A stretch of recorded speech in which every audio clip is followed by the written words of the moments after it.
Every morning she tried to seduce him. A rancher hired her to cook. Jack Morrison stood at his kitchen window, watching the sunrise over the Montana hills.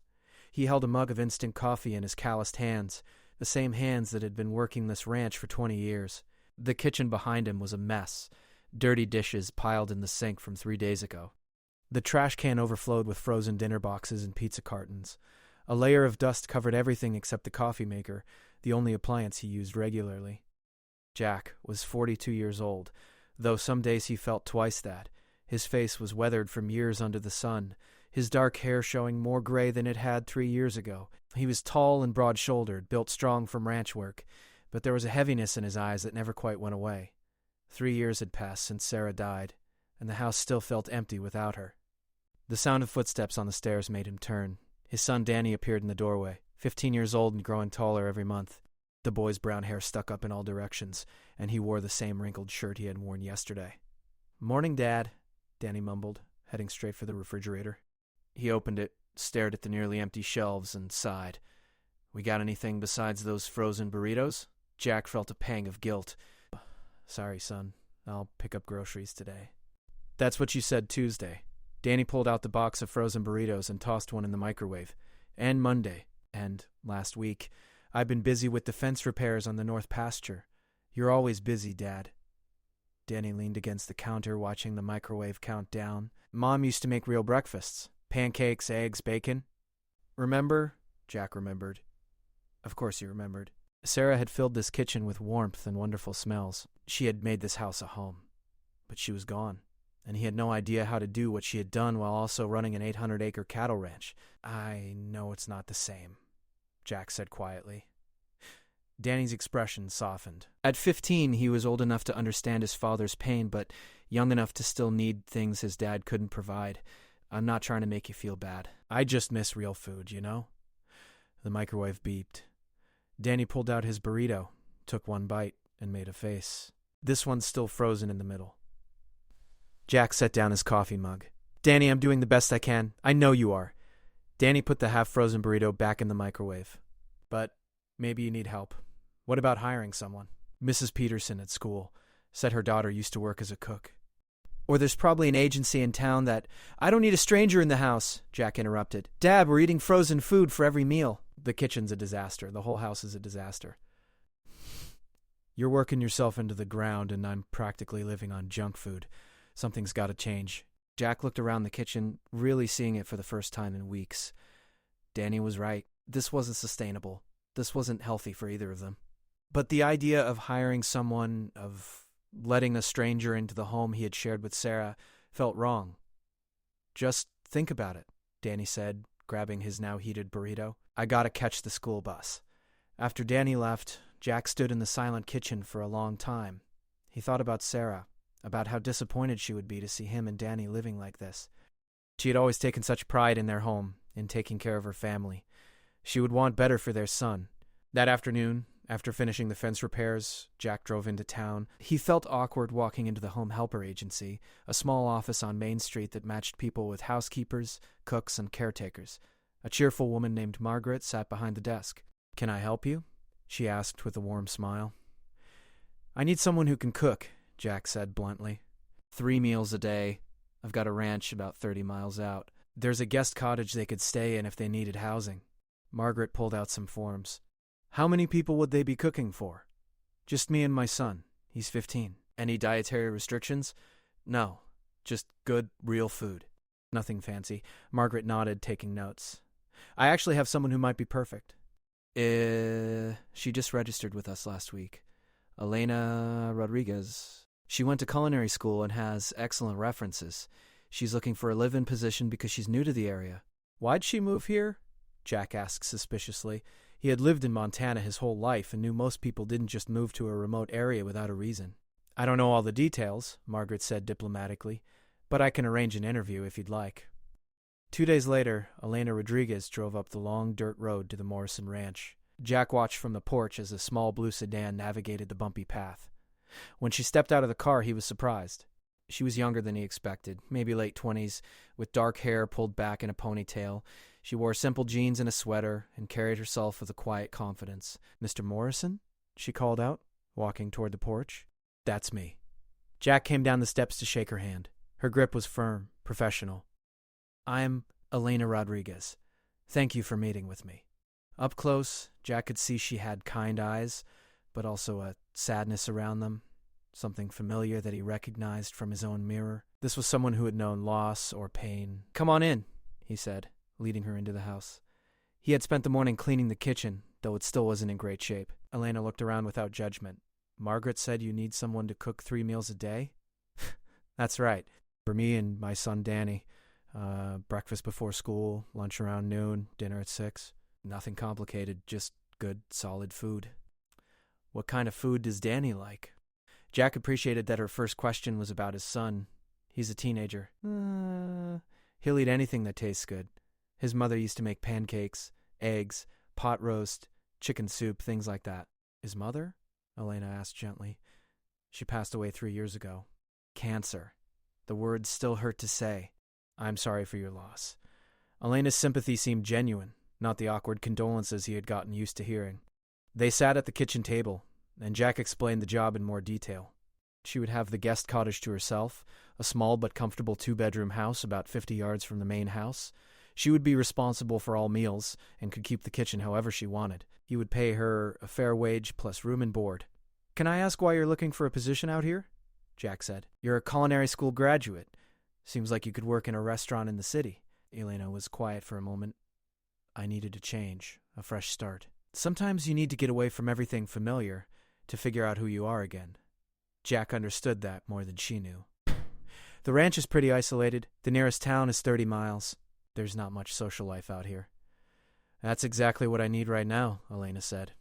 They talked for another 30 minutes. Elena asked intelligent questions about the kitchen, about dietary preferences, about the household routine. Jack found himself relaxing. She seemed competent and professional, and more importantly, she seemed like someone who needed this job as much as he needed help. When can you start? Jack asked. Elena smiled, the first real smile he had seen from her. Is Monday too soon? That weekend. It had been used for storage since Sarah died, filled with boxes and old furniture. They swept, dusted, and made sure everything worked. Danny was excited about the prospect of real meals again. What's she like? Danny asked while they were moving boxes. Professional. Quiet. She seems like she knows what she's doing. Is she old? No, maybe late 20s. Danny grinned. Is she pretty? Danny, Jack said in a warning tone. What? I'm just asking. She's our employee. That's all you need to know. On Monday morning, Elena arrived with her car packed full of belongings. Jack and Danny helped her carry boxes into the cottage. She didn't have much: clothes, kitchen equipment, books, and a few personal items. No photos, Jack noticed. No decorations. It was like she was starting her life over with almost nothing. I'll have breakfast ready by 6 tomorrow, Elena said after they finished unloading. Is that early enough? That's perfect, Jack said. We usually start work by 6:30. That night, lying in bed, Jack felt something he hadn't felt in a long time. Hope. Maybe this would work. Maybe having help would make life a little easier. Maybe Danny would stop eating frozen burritos and start being a healthy teenager again. He had no idea how complicated things were about to become. He had no idea that his simple decision to hire a cook would turn his quiet, grieving life completely upside down. He had no idea that Elena Rodriguez was carrying her own painful secrets, her own desperate need to prove something to herself, and that he was about to become part of her story in ways neither of them could have imagined. But that night, in the quiet darkness of the ranch house, Jack Morrison simply felt grateful that tomorrow morning someone else would make breakfast, and maybe, just maybe, things would start to feel a little bit normal again. The morning started like all the others had for the past 3 weeks. Jack came in from the barn at 5:30, his boots muddy from feeding the cattle. He could smell coffee brewing and bacon frying, but he dreaded walking into his own kitchen. It stood outside the door for a moment, taking a deep breath, preparing himself for whatever uncomfortable situation Elena would create today. When he pushed open the door, Elena was at the stove wearing a dress that seemed more appropriate for a night out than cooking breakfast on a ranch. Her hair was down and curled, and she had put on makeup. She turned when she heard him enter, giving him a bright smile that made him want to turn around and walk right back out. "Good morning, Jack," she said in a voice that was too sweet, too familiar. "I made your favorite. Bacon, eggs, and those hash browns you like." "Thanks," Jack mumbled, heading straight for the coffee pot. He poured himself a cup and moved to sit at the table, trying to put as much distance between them as possible. But Elena followed him. She set his plate down in front of him. Then instead of walking away like a normal person would, she stood right next to his chair. Her hand touched his shoulder, fingers lingering there. "You work so hard," she said softly. "You're always up before dawn, working until after dark. Don't you ever get tired of being alone out there?" Jack moved away from her touch, picking up his fork. "I'm fine. The work needs doing." "But it's more than just work, isn't it?" Elena sat down in the chair next to him, leaning close. "This ranch is so isolated. You must get lonely. A man like you shouldn't be by himself all the time." "Elena, I need to eat and get back to work," Jack said firmly, keeping his eyes on his plate. "I could help you with more than just cooking, you know." Her voice dropped lower, more intimate. "Whatever you need, Jack. I'm right here." Jack's jaw tightened. This had been going on for weeks now, getting worse every day. At first he had thought he was imagining it. Maybe she was just being friendly. Maybe he was misreading normal kindness. But there was no mistaking her intentions anymore. The way she dressed, the things she said, the way she found excuses to touch him, it was all deliberate. "I need you to cook," Jack said, his voice hard. "That's what I hired you for. That's all." He saw hurt flash across her face, but she recovered quickly, standing up and smoothing her dress. "Of course." "I just thought—" "Don't," Jack interrupted. "Please, just don't." He finished his breakfast in uncomfortable silence and left as quickly as he could. Out in the barn, he leaned against the wall and rubbed his face with both hands. He didn't understand any of this. Elena was a beautiful young woman, educated, talented. Why would she be interested in a 42-year-old widower who spent his days covered in dirt and cow manure? It made no sense. But more than that, he wasn't ready. He still thought about Sarah every day. Her picture was still on his nightstand. Her clothes were still in the closet because he couldn't bring himself to give them away. The idea of being with someone else felt like a betrayal, and even if it didn't, Elena was his employee. This whole situation was wrong on every level. Jack tried to avoid the house as much as possible that day. He ate lunch in his truck. He found extra work to do that kept him out in the far pastures. But he couldn't avoid dinner. Danny would be home from school, and his son deserved to have a normal family meal. When he came in that evening, Danny was already at the table. Elena had made pot roast with potatoes and carrots, one of Danny's favorites. Jack washed his hands and sat down, hoping Elena would just serve the food and leave them alone. Instead, she sat down at the table with them. This was new. She usually ate later, alone in the cottage. "I thought it would be nice to eat together," Elena said, smiling at both of them, like a family. Danny looked uncomfortable. Even at 15, he had noticed the tension between his father and their cook. Sure," he said uncertainly. Throughout dinner, Elena kept trying to engage Jack in conversation. She asked about his day, about the ranch, about his plans for the weekend. She laughed too loudly at things that weren't funny. She kept touching his arm when she talked. Danny ate quickly, clearly wanting to escape, and excused himself as soon as his plate was empty. When they were alone, Elena moved her chair closer to Jack's. "He's a good kid," she said. "You've done well raising him by yourself. But it must be hard, being both mother and father to him." "We manage," Jack said, standing up to clear his plate. Elena stood too, blocking his path to the sink. She was close, too close. He could smell her perfume, something floral and expensive. "Jack, why do you keep running away from me?" she asked, her voice low and hurt. "I know you feel something. I can see it in your eyes when you look at me." "Elena, I don't. You're lonely. I'm lonely. We could help each other. We could be good together." She reached up to touch his face. Something inside Jack snapped. All the weeks of discomfort, of avoiding his own home, of feeling confused and frustrated, it all came boiling up at once. "Stop," he said sharply, stepping back from her touch. "Just stop this. All of it." Elena's eyes widened. "I don't understand." "Yes, you do." Jack set his plate down on the counter with more force than necessary. "You know exactly what you're doing. Every morning dressed like you're going to a party instead of cooking breakfast. The touching, the comments about how lonely I must be, the looks. I'm not stupid, Elena. I know what you're trying to do, and I need you to stop." Her face went pale. "I just thought—" "I don't care what you thought," Jack said, his voice rising. "This is inappropriate. You work for me. You're half my age. And even if none of that mattered, I'm not interested. I don't want this. I never wanted this. But I see how you look at me sometimes. I look at you like an employer looks at an employee. That's it. Nothing more." Jack ran his hand through his hair, trying to calm down. Look, you're good at your job. Danny loves your cooking. The house is cleaner than it's been in years. But if you can't stop this behavior, I'm going to have to let you go. I can't live like this, uncomfortable in my own home. Tears spilled down Elena's cheeks.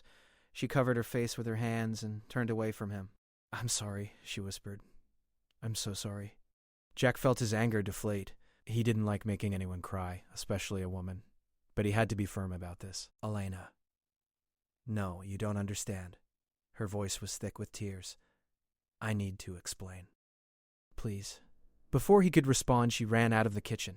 He heard the front door slam, and through the window he saw her running toward the guest cottage. Jack stood in the kitchen, feeling drained and confused.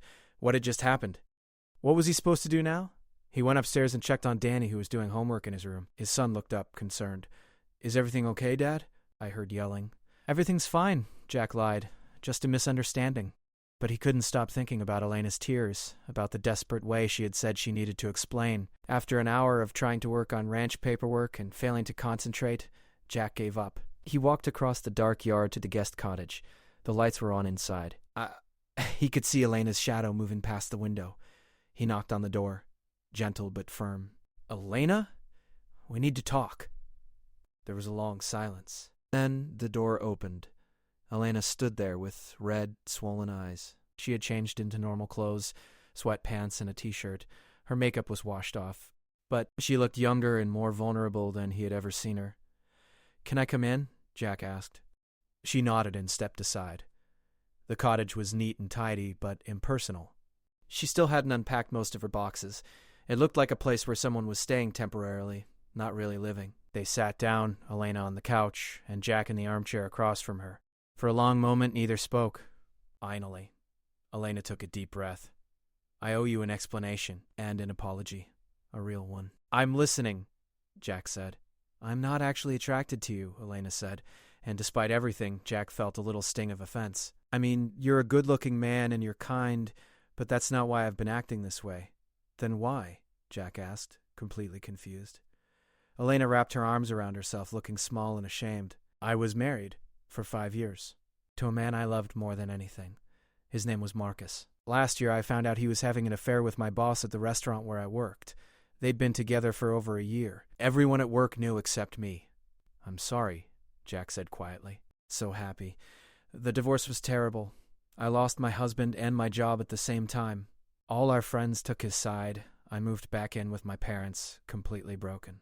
I started seeing a therapist because I couldn't eat, couldn't sleep, couldn't function. Elena wiped her eyes. And my therapist told me that maybe part of the reason Marcus cheated was because I had let myself go, that I wasn't exciting enough anymore, that I needed to learn how to be more appealing to men. Jack felt anger rising in his chest, but not at Elena. That's terrible advice. I know that now, Elena said. But at the time, I was so broken that I believed it. I thought if I could just learn to be more attractive, more seductive, then I could prove I wasn't the problem, that I was desirable, that I was worth something. She looked at Jack with shame in her eyes. And I thought you would be safe to practice on. Safe? Jack repeated. A widower on a remote ranch, grieving and lonely. I thought you wouldn't reject me because you'd be grateful for the attention. And if you did reject me, it wouldn't matter because we were out here in the middle of nowhere where nobody would know. Fresh tears ran down her face. I used you, Jack. I turned you into an experiment to rebuild my broken ego. I'm so sorry. Jack sat back in his chair, processing everything she had said. It all made sense now, the behavior that had seemed so out of place, the persistence despite his clear discomfort, the way she had seemed hurt by his rejection. She hadn't been pursuing him out of genuine interest. She had been trying to prove something to herself. That therapist should lose their license, Jack said finally. Helena let out a sound between a laugh and a sob. I know. I stopped seeing them 2 weeks ago. I realized what I was doing was wrong, but by then I didn't know how to stop without explaining everything, and I was too ashamed. They sat in silence for a while. Jack thought about his own grief journey, about the ways he had tried to cope with Sarah's death, some healthy, some not. He understood making bad choices when you were in pain. I'll pack my things tonight, Elena said quietly. I'll be gone by morning. I'm so sorry for everything. Jack considered this. The easy thing would be to let her go, to forget this whole uncomfortable situation. But he thought about the desperation in her voice, the broken look in her eyes. He thought about how Sarah would want him to respond to someone who was hurting. "No," he said. Elena looked up, surprised. "What? Don't leave. Not yet." Jack leaned forward, his elbows on his knees. "But things have to change. No more of the behavior from before. You dress normally. You keep appropriate distance. You do your job and nothing else. Can you do that?" "Yes," Elena said quickly. "Absolutely. But why would you let me stay after what I did? Because you need this job. And because I think you need help. Real help. Not whatever that quack therapist was selling you." Jack stood up. "There's a condition, though. You find a new therapist. A good one. And you actually work on whatever you're going through." Elena stood too, fresh tears streaming down her face, but these seemed different. Relieved, grateful. A bit of, "I promise I'll do better." Jack walked to the door, then turned back. "And Elena, what your ex-husband did wasn't your fault. You didn't drive him away by not being seductive enough. He cheated because he made a selfish choice. That's on him, not you." As Jack walked back to the main house under the stars, he felt exhausted, but also oddly hopeful. They had both been running from their pain in different ways. Him by working himself to death and avoiding emotion, her by trying to prove her worth through the wrong methods. Maybe they could both start healing now. The truth, as uncomfortable as it had been to reach, had finally set them both free. 6 months had passed since that terrible confrontation in the kitchen. Jack stood at the same window where he used to watch the sunrise alone, but now the view looked different. The ranch felt alive again. The garden that Sarah had planted years ago had been restored, with Elena's help. The fences were all repaired. The barn had a fresh coat of paint. Even the guest cottage, which Elena still lived in, had flower boxes in the windows now. Inside the kitchen, the smell of fresh bread filled the air. Elena was teaching Danny how to make sourdough, something she'd been working on for weeks. Jack could hear them laughing together, Danny's teenage voice cracking as he told some story about school. No, you have to fold it gently," Elena was saying. "If you're too rough, you'll knock all the air out." "This is harder than it looks," Danny complained, but he was smiling. Jack walked into the kitchen and poured himself coffee from the pot. Everything felt natural now, comfortable. The awkwardness that had defined those first months was completely gone. "Elena's teaching me how to make real bread, not the store-bought stuff." "I can see that," Jack said, sitting at the table with his coffee. "How's it going?" "He's a natural," Elena said warmly. She was dressed in jeans and a simple sweater, her hair in a practical ponytail. She looked healthy now, with color in her cheeks and genuine happiness in her eyes. "Another few weeks and he'll be better at this than me." "Doubt that," Danny said, but he looked pleased. Jack watched them work together and felt grateful for how things had turned out. After that difficult night 6 months ago, everything had changed. Elena had found a new therapist, a woman named Dr. Sarah Chen, who did video sessions twice a week. Jack had noticed the difference almost immediately. Elena stopped trying to prove anything to anyone. She focused on her work, on healing, on building a real life for herself. The three of them had developed an easy rhythm. Elena cooked meals that brought them together as a family. She and Danny had become close, almost like siblings, teasing each other and sharing inside jokes. She'd even started teaching him about cooking, which Danny had discovered he actually enjoyed. For Jack, having Elena around had forced him to face his own grief in healthier ways. Watching her work through her pain with professional help had inspired him to join a support group for widowers in town. Every Thursday night, he met with 5 other men who had lost their wives. They talked about the hard things, the loneliness, the guilt of moving forward, the struggle to be both parents to their children. Through that group, Jack had met someone. Her name was Kate Sullivan, and she was a veterinarian who had lost her husband in a car accident 4 years ago. They had started talking after one of the meetings. Just friendly conversation at first. She understood grief in a way most people didn't. She knew what it was like to love someone deeply and then have to figure out how to live without them. Their first real date had been awkward. Jack felt guilty, like he was betraying Sarah. But Kate understood that too. She told him about the first time she had tried to date after her husband died, how she had cried in a restaurant bathroom and almost left. They had laughed about it together, and somehow that shared understanding had made everything easier. Now, 3 months later, Kate came to the ranch regularly. She helped with the animals when they needed medical care, and she had dinner with Jack's little makeshift family at least twice a week. Danny liked her because she treated him like an adult and didn't try too hard to be his mother. Elena liked her because Kate was genuine and kind. "Is Kate coming for dinner tonight?" Elena asked, as if reading Jack's thoughts. Yeah, around 6, Jack said. She's got surgery this morning, but should be done by then. Good. I'm making her favorite chicken pot pie. Elena smiled at Jack. You know, you get this goofy look on your face whenever we talk about her. Danny laughed. He really does. It's kind of embarrassing. All right, Jack said. But he was smiling too. Don't you two have bread to make? After breakfast, Jack headed out to work on the north pasture. He was fixing a water line that had frozen over the winter. It was hard work digging in the still cold ground, but he didn't mind.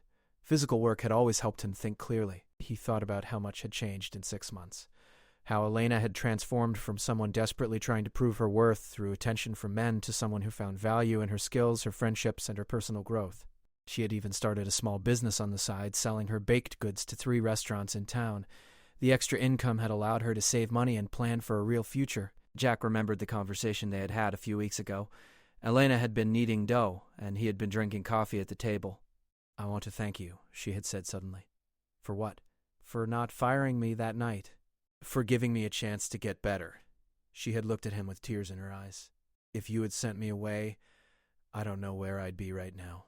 Probably still believing that my ex-husband cheated because I wasn't attractive enough. Still trying to get validation from strangers. You did the work, Jack had said.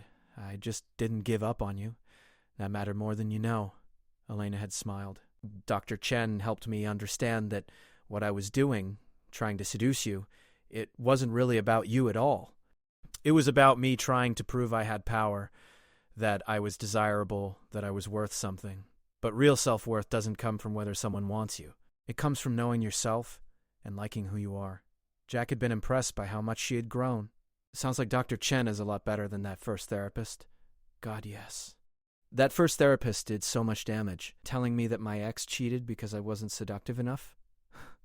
That's terrible advice that blamed me for his choices. Elena had shaken her head. Chen helped me see that Marcus cheated because he made a selfish decision. It had nothing to do with whether I wore the right clothes or said the right things. He broke our vows. That's on him, not me. Now, working in the cold Montana soil, Jack thought about his own journey. The support group had helped him understand that grief doesn't have a timeline. Some people are ready to date again after a year. Some people need 5 years. Some people never want another relationship. All of those choices are okay. For Jack, meeting Kate had happened when he was finally ready. He had done enough work on himself to know that dating her wasn't betraying Sarah's memory. Sarah would have wanted him to be happy. She would have wanted Danny to have positive influences in his life. She would have wanted him to live fully, not just exist. That evening, Kate arrived right on time. Jesus She was tall and athletic, with kind eyes and laugh lines around her mouth. She wore jeans and a flannel shirt, practical clothes for someone who spent her days working with animals. Something smells amazing, she said, kissing Jack on the cheek as she came in. Elena's making pot pie, Danny called from the living room where he was doing homework. They gathered around the table for dinner, the 4 of them talking and laughing like they had been doing this for years instead of months. Elena told a funny story about a customer at one of the restaurants who had insisted her cookies were too good to be homemade. Kate talked about a difficult surgery she had performed on a horse that morning. Danny complained about his math homework, but in a way that showed he was actually enjoying the challenge. Jack looked around the table and felt something he hadn't felt in 3 years. Complete contentment. Not happiness exactly, because he still missed Sarah and probably always would, but contentment. Peace. The sense that life was moving forward in a good direction. After dinner, Elena and Danny cleaned up while Jack and Kate sat on the porch watching the sunset over the hills. It was still cold, but spring was coming. The snow was melting, and soon the grass would turn green again. You seem happy, Kate said, taking his hand. I am, Jack admitted. It's strange. 3 years ago, I thought I'd never feel this way again. I know that feeling. Kate squeezed his hand. After Tom died, I was convinced that part of my life was over, that I'd had my chance at love, and that was it. What changed? Time, therapy, and meeting other people who understood what I was going through. She looked at him, and then meeting you. Inside, they could hear Elena and Danny laughing about something. Through the window, Jack could see them dancing around the kitchen as they cleaned, Elena teaching Danny some complicated dance move that he was failing at spectacularly. Elena's doing really well, Kate observed. She seems like a completely different person than when I first met her. She is, Jack agreed. Turns out all she needed was a safe place to heal and the right kind of help, and a friend who didn't give up on her, Kate added. Later that night, after Kate had gone home and Danny had gone to bed, Jack walked over to the guest cottage. He could see Elena through the window working on her laptop. She was probably updating her business website or planning next week's deliveries to the restaurants. He knocked softly and she called for him to come in. "Hey," she said, looking up from her screen. "Everything okay?" "Yeah, I just wanted to check in. We haven't talked much lately, just the two of us." Elena closed her laptop and smiled. "We've both been busy. You with Kate, me with the business. It's good, though. Good busy." "I wanted to tell you something," Jack said, sitting down across from her. "Today marks 6 months since that night we had the confrontation in the kitchen." Elena's face became serious. "I know, I've been thinking about it too. The work you've done, the way you've changed, not just the obvious stuff, but the deeper things. You found real self-worth. You built a business. You made genuine friendships. You did all that yourself." Tears welled up in Elena's eyes, but she was smiling. "Thank you. That means a lot coming from you. You know, that night was the worst moment of my life, having to admit what I'd been doing and why. But it was also the best thing that could have happened. You forced me to face the truth, and the truth set me free." "I'm glad you stayed," Jack said. "You're part of this family now." "Speaking of family," Elena said, wiping her eyes, "I have some news. There's a teacher in town, Michael Harris. He teaches at Danny's school, actually. We met at the bakery a few weeks ago, and we've been talking." Jack felt protective for a moment, then remembered that Elena was healthy now. She knew how to have appropriate relationships. "Yeah? We're going on a real date this weekend. Dinner and a movie, very traditional." Elena laughed. "And this time it's real. I'm not trying to prove anything. I just genuinely like him. He's kind and funny, and he doesn't expect me to be anything other than myself." "That's great, Elena. Really great."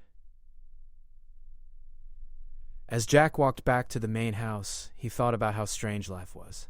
6 months ago, his house had been full of tension and confusion. Elena had been using him for an experiment in seduction, running from her pain in the most destructive way possible. He had been hiding from his grief by working himself into the ground. Now, everything was different. Elena had faced her trauma and built a real life. Jack had processed enough of his grief to open his heart to someone new. Danny had gone from eating frozen dinners to learning how to make artisan bread. The ranch house that had been so empty and sad was now filled with laughter and good food and genuine connection. On Sunday, they all gathered for dinner as usual. But this time there were 6 of them. Jack and Kate, Elena and Michael, and Danny with his friend from school, a girl named Amy who he claimed was just a friend but who everyone could see he had a crush on. Elena had made a feast: roasted chicken, fresh bread, 3 different vegetables, and a chocolate cake that had taken her all afternoon. They crowded around the table, talking over each other, laughing at Danny's jokes, making plans for next week. At one point, Elena caught Jack's eye across the table. She raised her water glass slightly, a private toast just between the two of them. Jack raised his glass back.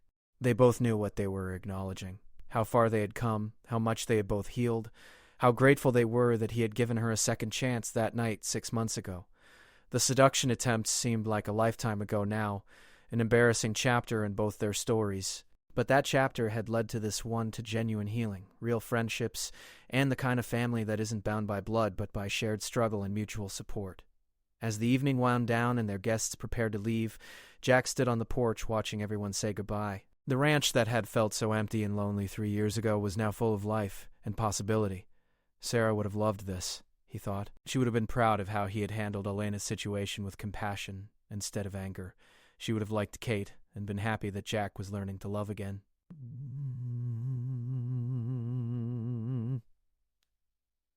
She would have been thrilled to see Danny growing into such a good young man. Our past couldn't be changed, and the pain of loss would always be part of Jack's story, but the future was wide open, full of second chances and new beginnings. Both him and Elena, the journey from that awful confrontation to this moment of peace had taught them the same lesson, that healing comes not from running away or trying to prove something, but from facing the truth with courage and allowing yourself to be helped by people who genuinely care. As the last car drove away and the ranch settled into quiet darkness, Jack went inside to find Danny and Elena cleaning up the kitchen together, still laughing about something that had happened at dinner. This was his family now, imperfect, unconventional, but real and good and full of love.